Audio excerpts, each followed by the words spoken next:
ताई, त्र्यंबकेश्वर नगर परिषदेचा बिगुल वाजला आहे. अनेक उमेदवार नगराध्यक्ष पदासाठी रिंगणात आहे. आपल्याला कोण नगराध्यक्ष हवा, काय सांगाल? मौली रामकृष्ण हरी. मी हरिभक्तपरायण आदरणीय गीतांजलीताई नाशिककर, श्री क्षेत्र त्र्यंबकेश्वर ब्रह्मचितकला मुक्तबाई वारेकरी शिक्षण संस्था त्र्यंबकेश्वर संस्थेचे अध्यक्ष.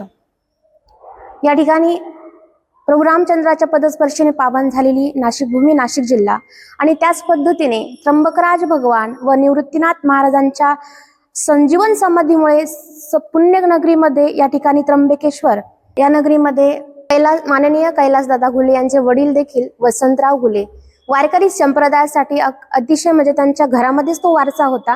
त्याच पद्धतीने नाशिक नगरीमध्ये त्र्यंबकेश्वरमध्ये जेवढ्या काही संस्था आहेत त्या संस्थेला त्यांचा पूर्णपणे पाठिंबा आहे. आमच्याही संस्थेला पूर्णपणे त्यांचा पाठिंबा आहे. समाजाच्या दुःखसुखासाठी नेहमी समाज कार्यासाठी त्यांची धावपळ आहे. म्हणून आमच्या सर्व वारकरी शिक्षण संस्थेचा पाठिंबा आमच्या कैलासभाऊ दादांना नेहमी राहणार आहे. रामकृष्ण हरी.